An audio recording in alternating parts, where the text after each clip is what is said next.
I want to welcome Josh Mundy here to talk about his journey.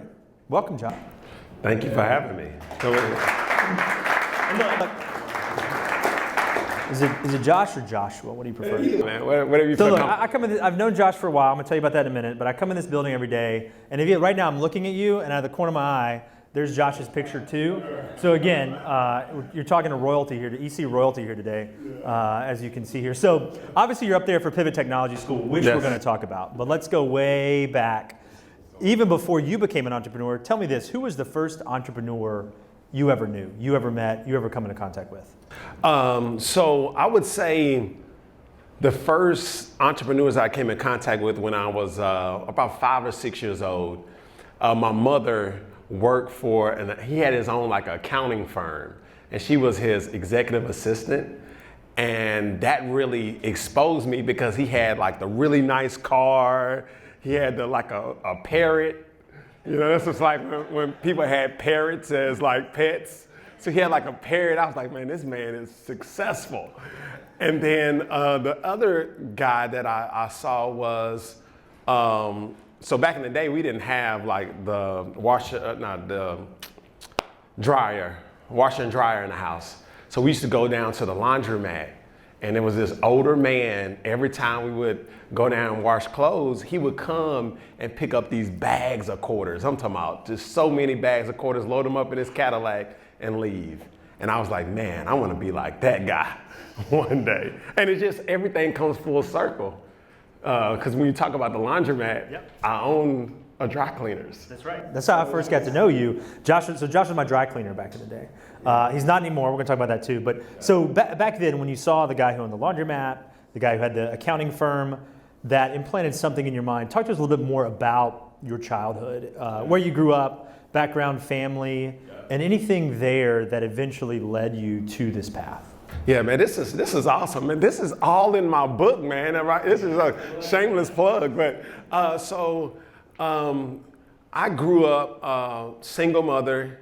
My dad was around, but you know, it was a single mother household, and really, I didn't understand our limitations until I understood our limitations. So it was like, you know, all the kids would have all the nice things. They have the place, well, it was Sega Genesis at the time, and the Nintendos and things of that nature. And we couldn't, I asked my mother, like, Mom, can we get that? And she was like, no. And we used to shop at Payless.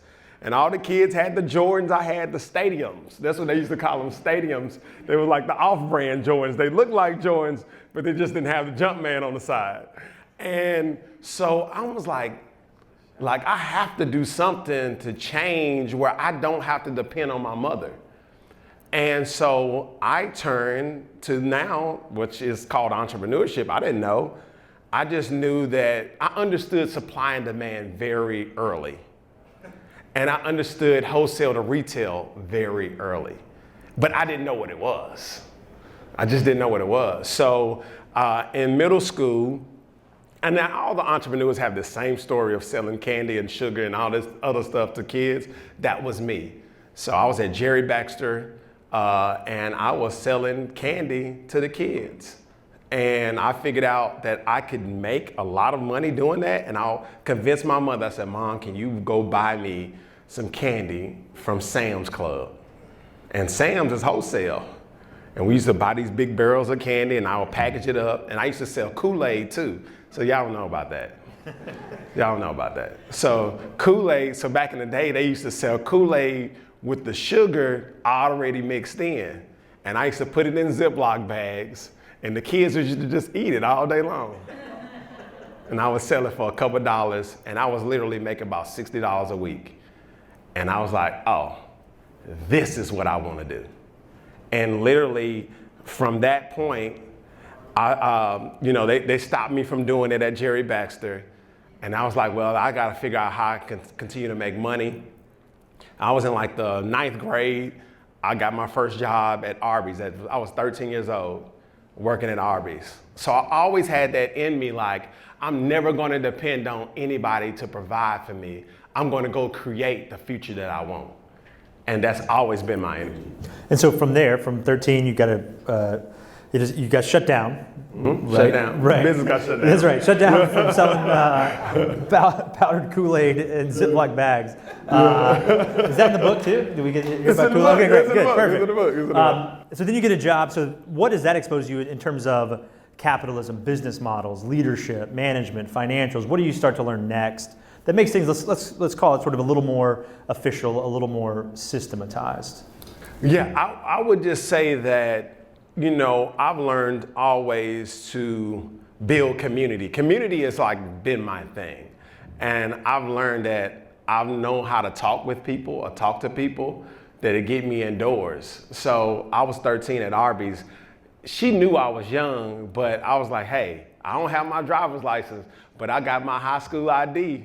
Hopefully you can use that, So I've always been able to have the communication skills.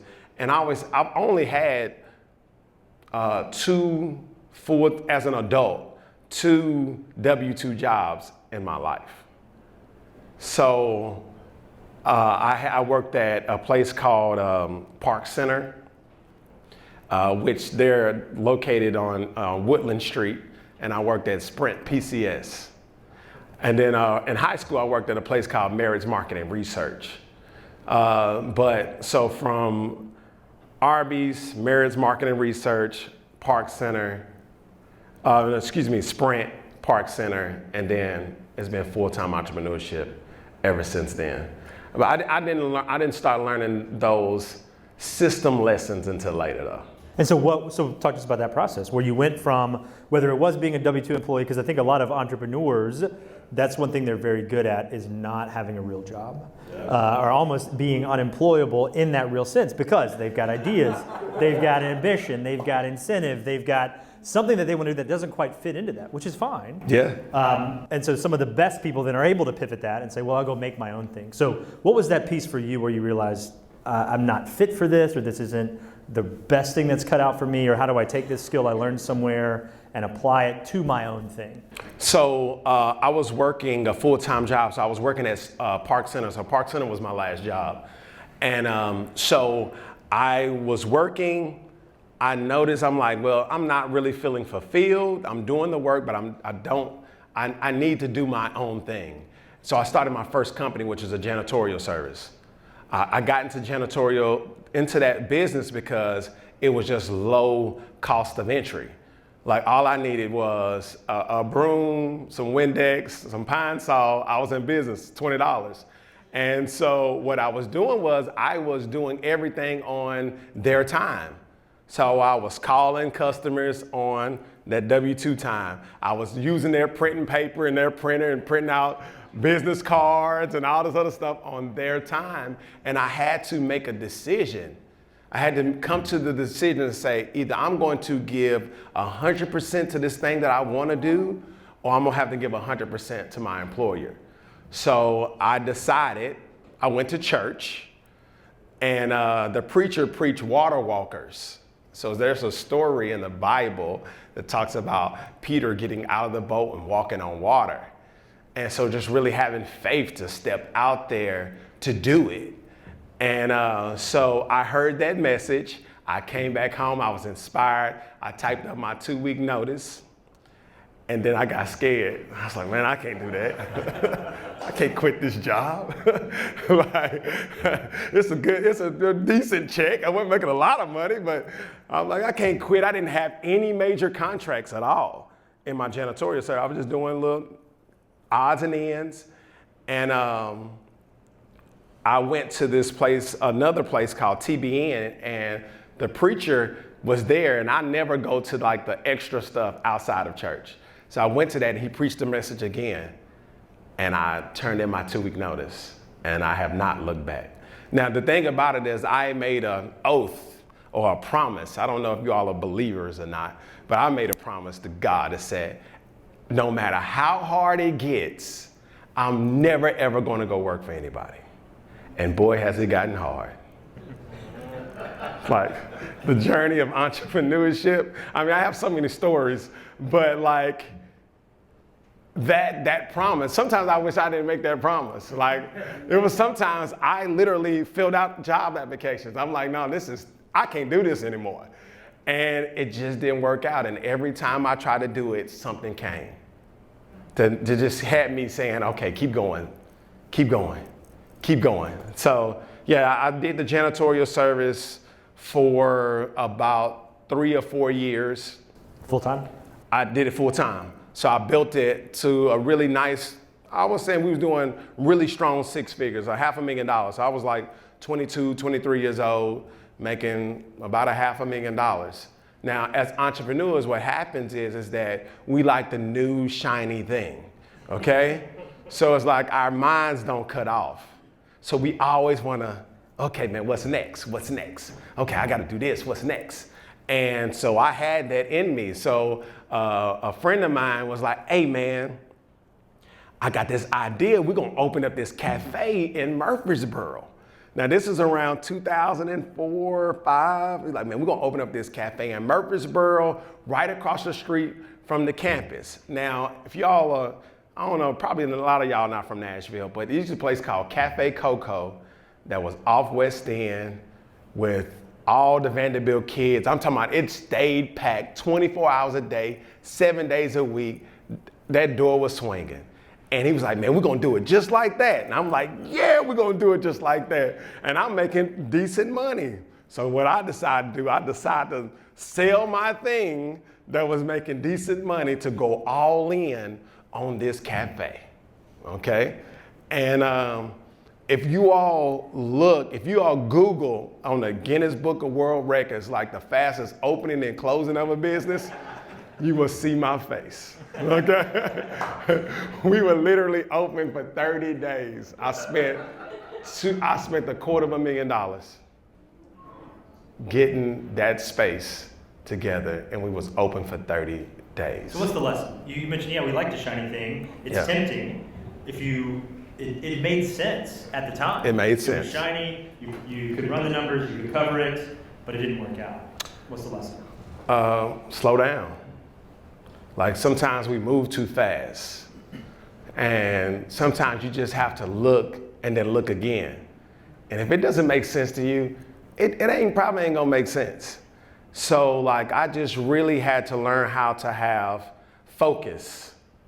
And singular focus really changed my life. And I didn't get that until after, we'll get to the tornado, but I didn't get the singular focus thing until after the tornado. But like, you know, sometimes we just move too fast and we try to have a lot of things going on and thinking that it's okay, but you know, you'll miss out on things. So I just made a bad investment and then I just had to figure it out. So it was like, it took 2 years for me to just figure something out. So I was just hustling, doing whatever. I was creating companies, you know, just to hustle and close it down, get some more money, close it down. And then, so around 2008, I'm in North Nashville. So I bought my first homes in North Nashville early on, very early, when it was not desirable to live in North Nashville.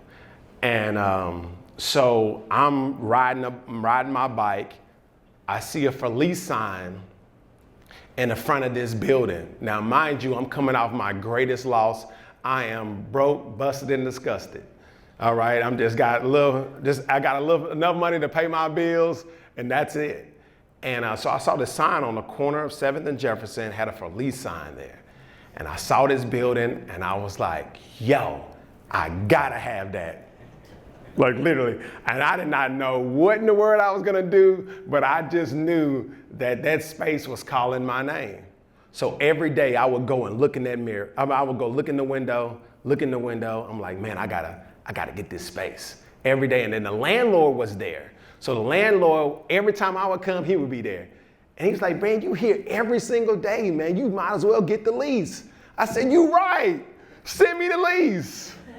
And I had absolutely no idea what I was going to do with the space. I signed the lease to pay $2,200 a month, and I had $200 in my bank account. And so I called my dad, and I called a friend, and I said, Dad, listen, I know you just see me fall on my face, but I need $5,000. And I called my buddy and I was like, hey man, let's do some business. And so I rode around the neighborhood. I had a signed lease, not knowing what I wanted to do. I rode around the neighborhood. I went to bed. I woke up and it said dry cleaners.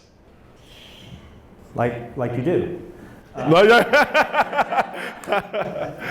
So in that moment, and maybe even a couple years before the dry cleaning piece, because that's where we met. I was living on 7th Avenue, new dry cleaner open. I'd actually gone, Tugman Taylor was in the space. Sure was. So that was my tailor, I think once. I don't wear a lot of tailored clothes, but then I was like, oh great, I need a dry cleaner, so great. And so I would walk some shirts down there, that's how we first met.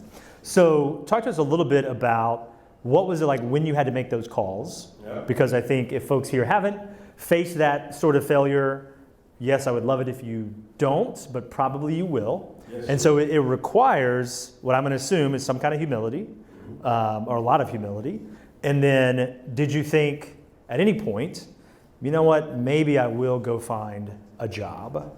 Maybe I will not have to rely on others. That's too embarrassing. Any of that enter your mind? Always, man. You know, it's like, because entrepreneurship is so hard, man. It's just so hard.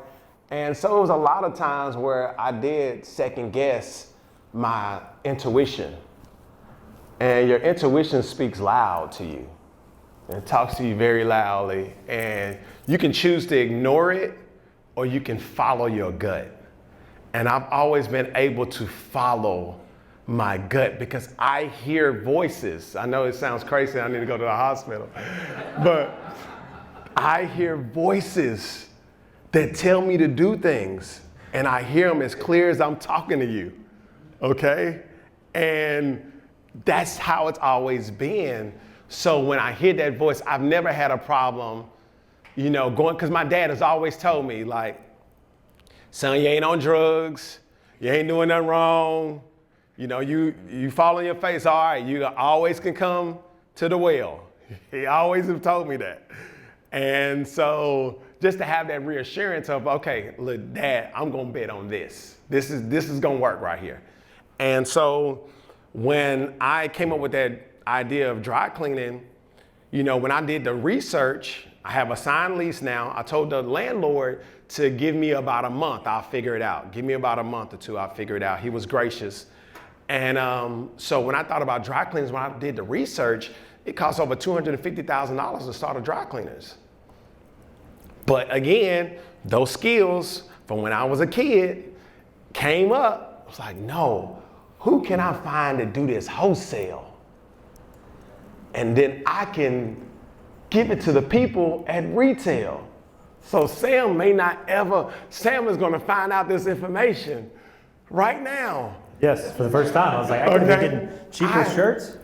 I never pressed a pair of pants or shirt in my life. In 14 years. I was there for 14 years. I have never pressed a pair of pants in my life, a shirt in my life, never owned the equipment, anything. I found out that I could do it wholesale to retail. So I found the guy that had all the machines and the workers and all that. So he had the NES, the gas, the water. I didn't have any of that. So I said, hey, can you do my shirts for $1? I'm gonna bring it to you in volume. He said, yeah, I can do it for $1. I said, okay, cool, I'm in Germantown. I'm gonna sell it to Sam for $350. Can you do my pants for $2.75? Yes. I'm gonna sell it to Sam for $7.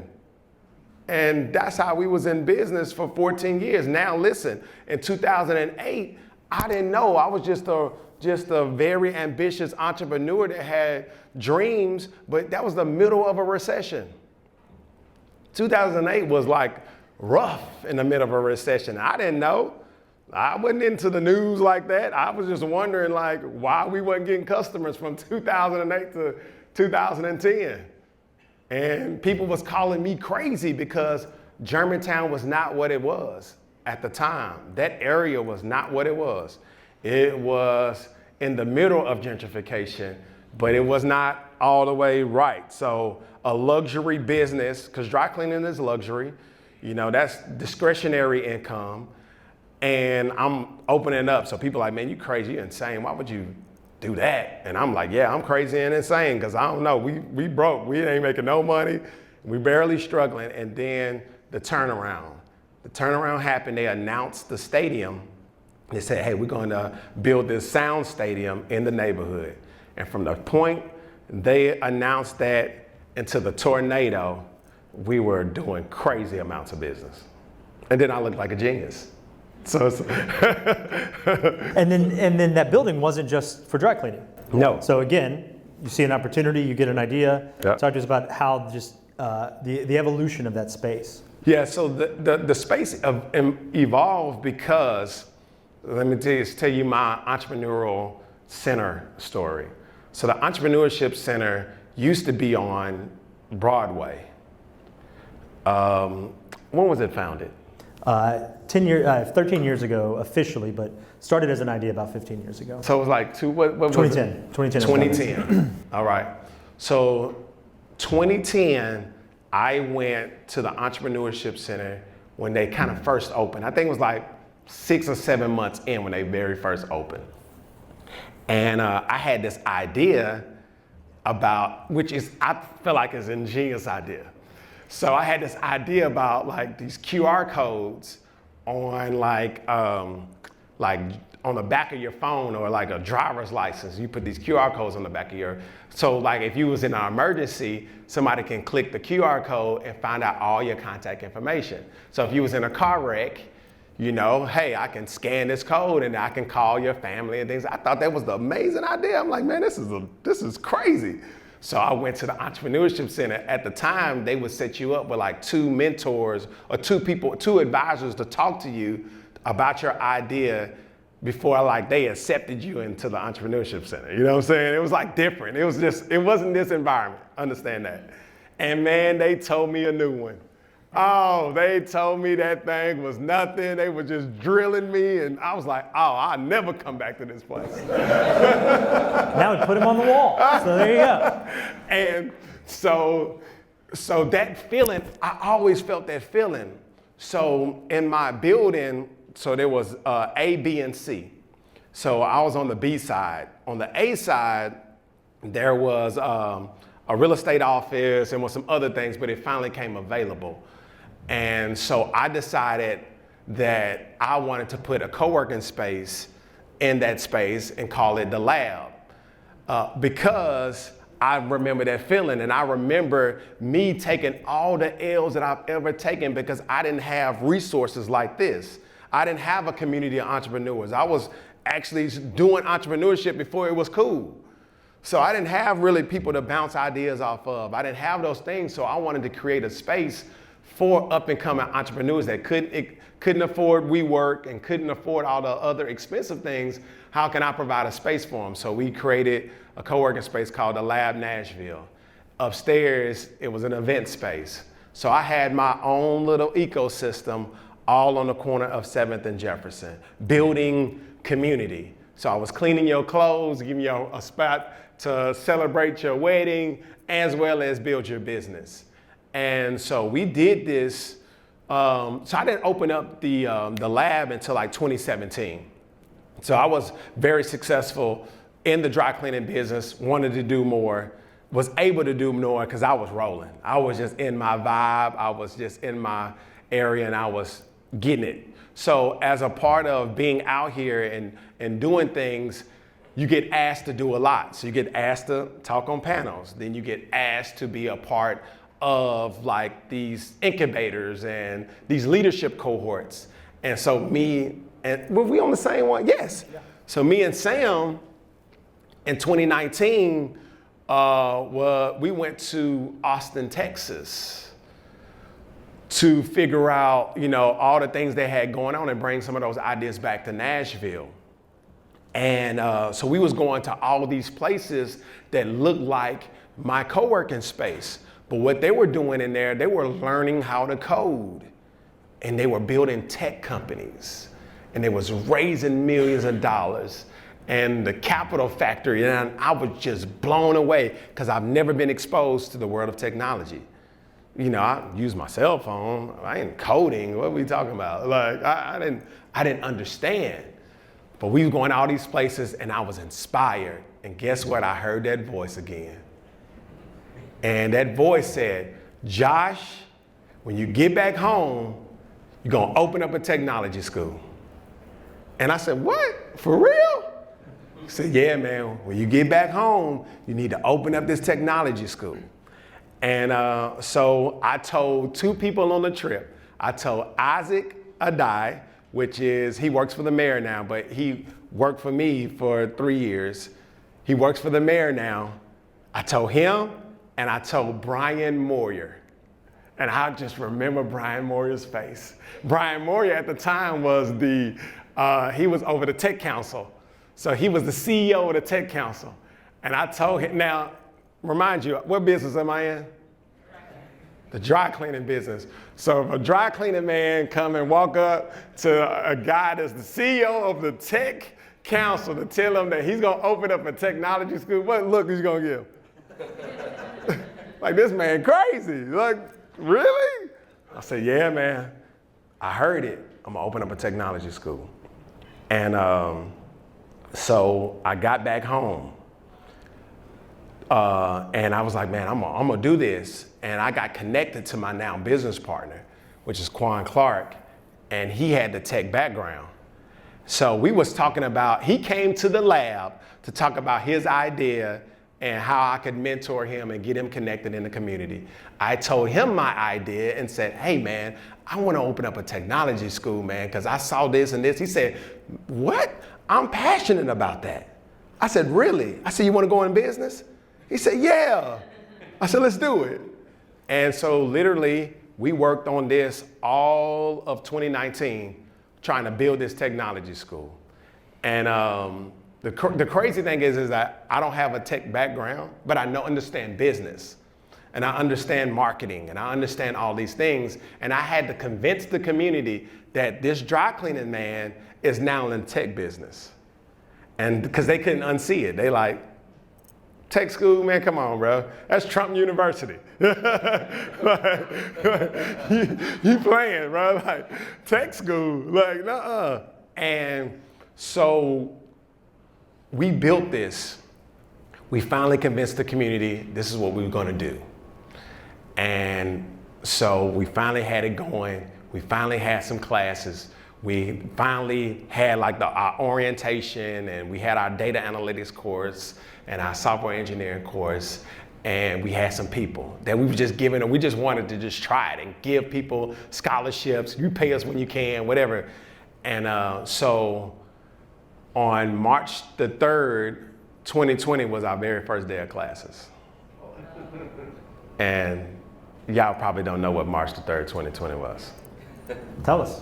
Okay, so March the 3rd, 2020 changed my life forever, because that was the day that I lost everything and gave birth to a new dream and idea on the same exact day.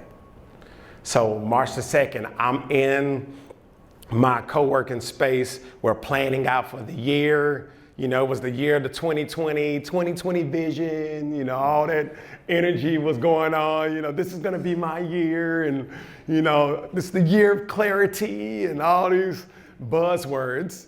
And so I was excited, but I felt heavy going into that year. And I don't know why. Like I just didn't feel right going into 2020. Business was slow. I couldn't understand it. I was trying to figure it out. And it's in my book. It's gonna really trip you out, really. So on March the 2nd, before the tornado, at night, like 10 o'clock at night, I'm not feeling right at all. I couldn't understand it. I just didn't feel like myself. And I just felt like I was doing too much. That was like my very first time I felt like, man, maybe you're doing too much. You're trying to take care of everybody. You're trying to do everything maybe you're doing too much. And I just felt heavy. I was like, man, you know what? I was like, man, I just want a fresh start. This was March the 2nd. I'm not lying to you. I will show you a timestamp. So it was at like 10:30 at night. And I'm watching TV, and on TV, they had something about Jeff Bezos making so much money that he didn't know what to do with it. All right? And so I emailed Jeff Bezos at 10:30 at night, telling him like, yo, bro, I just saw on the news, you got so much money and you don't know what to do with it. But listen, bro, I need you to mentor me. And, you know, I need $500,000 just to clear out my everything. Like, I just want to be free. You like, I want to eliminate this pressure. This was at 10:30 at night. I have the letter and the email in this book. At 10:30, at 1 o'clock in the morning, my phone started ringing off the hook. Just ringing, ringing, ringing. I'm like, why is everybody calling me right now? And I'm like, just ringing, ringing, ringing. And I'm like, man, I don't know. My dad has called me 10 times. I don't know why he's calling me. So I pick up the phone. He's like, yo, son, what's going, you good? He said, man, I think you've been hit. Hit? I'm good. I'm cool. Hit by what? He said, turn it on the news. And I turned it on News Channel 5, and they were standing in front of my building with the roof gone. The whole top of the building completely gone. The top collapsed into the downstairs.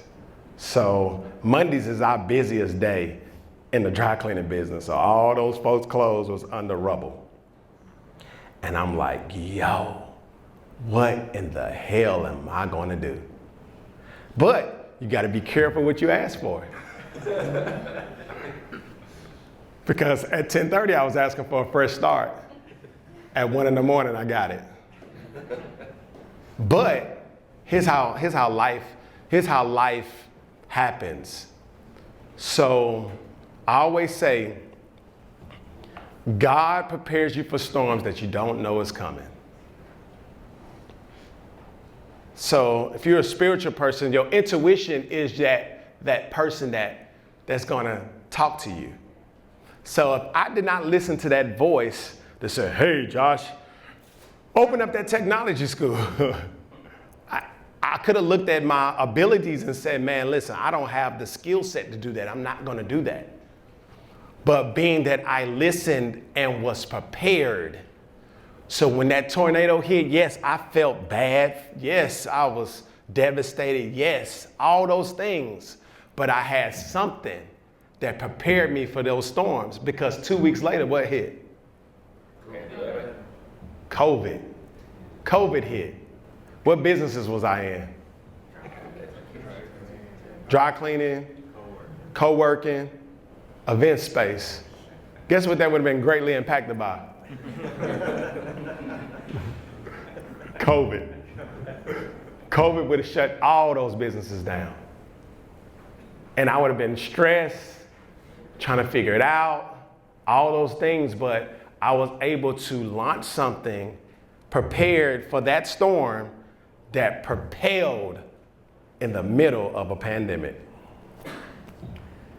So tell us real quick, and then we're going to open it up for questions. So that all happened, but Pivot had at least launched. Yep. And so catch us up. What's Pivot up to now? What does that look like? And then once you finish that, we'll... Okay, so real quick. So Pivot Technology School is a tech workforce development company. We have changed our business model 5 times since we started.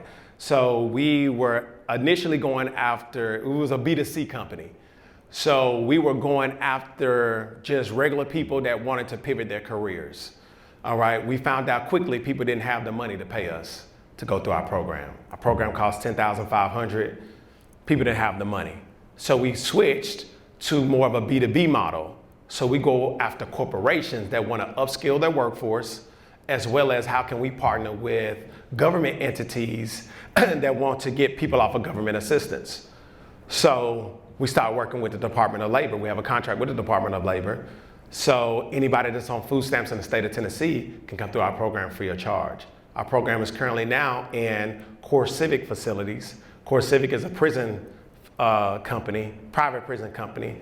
Our program is in that to get these guys some skill sets so we can stop that cycle of in and out of prison. So we work with mostly corporations now, government entities, that we can give these individuals skill sets, as well as individuals. So we still work with individuals, but that's just not our sole business model, because B2C is hard. People are fickle, they have options. But if we can go after corporations are gonna, first, it's a longer sales cycle, much longer sales cycle, but the checks are bigger. So either I'm gonna chase Sam for $10,500, or I can chase Amazon for $150,000. So there's a book that I'm reading currently right now, 10X is easier than 2X. If you're not reading that book, you need to go get it right now. Start your year off with that book. 10X is easier than 2X. It's easier to go after $100 million than it is to go after $1 million. It takes longer, the sales cycle is longer, but your yeses are quicker than the $1 million headache. And so that's our motto this year, because we want to 10X what we did last year. So just give you numbers so you understand. So the first year we was in business, we made $85,000. Second year we were in business, we made $550,000. The third year in business, we made $1.5 million. And this coming out this year, I don't know the numbers yet. But we're close. We've been able to double revenue. So this year is our 10X year. We're going for $10 million. That's what we're going for. That is our number. And we're going to do that by these certain verticals, but really doubling down in government. Government has the money. So when corporate didn't spend any money with us in 2023 because a lot of things start shifting in the tech landscape. So, people start laying people off. AI is very critical now. So it's been a lot of layoffs in the tech space, but 2024, we know that when corporate stops spending, government doubles down because they have to keep the economy rolling. So that's where we're at, and that's what we're doing right now. Thank you. I could keep talking to Josh for a long time. I appreciate the transparency. Number one, that is something we want to bring to the series, is that you're going to hear the truth and the transparency from these entrepreneurs as part of the series, because that's what's helpful in that. So Josh is clearly someone who's willing to share. What questions do you all have for him? Yes, sir. Did Jeff reply? Did it? Jeff Bezos. Yeah. Okay. So he didn't write back to that, but Jeff replies back, or his assistant replies back to every time I email him. I figured out his email because, everybody has the same corporate type email, Jeff.Bezos, J Bezos. I did all of them. I was getting return, and then I finally did get the one that returned. I said, that's it. And his assistant always replies every time. So I may ask him, like I always, again, 10X is easier than 2X. So we're doing, shameless plug, I'm hosting a conference called Scale Up, which is February the 1st through the 3rd, scaleupconference.com, and I'm bringing big time entrepreneurs that have successfully built companies and exited their companies. We don't have a lot of conversations around that. We talk about generational wealth and we talk about wanting to do these type of things, but liquidity events are the best way to build generational wealth. Build something that you can sell and go on to the next thing. So Scale Up Conference, I think the EC is gonna be a sponsor, so they're gonna be buying some tickets for you all, so just know that. I'm just going to say that. So you need to be there. We have some amazing entrepreneurs that are going to be there. But I reach out to Jeff Bezos every year to come and speak at the conference. One day he's going to say yes. How does the coffee shop IMTSU last only 30 days? Because no infrastructure. The people, the right people. We spent all our money on building out the place, but we didn't have the money to pay our payroll. So it's like understanding that you're going to have, in business, you need a 6 to 8 month runway. I never created that for myself. But I tell people all the time, if you're working that W-2, keep that W-2 and buy all the assets you can and go get all your lines of credit that you need to. Because when you become an entrepreneur, your money funny. Your change is strange and they ain't gonna give you, the bank is not going to give you the money, okay? They're just not, okay? They love you, they love your idea. They're gonna be like, okay, I see your income. I see you made $100,000 in January and didn't make nothing for 3 months. How's that sustainable? Can't give you any money.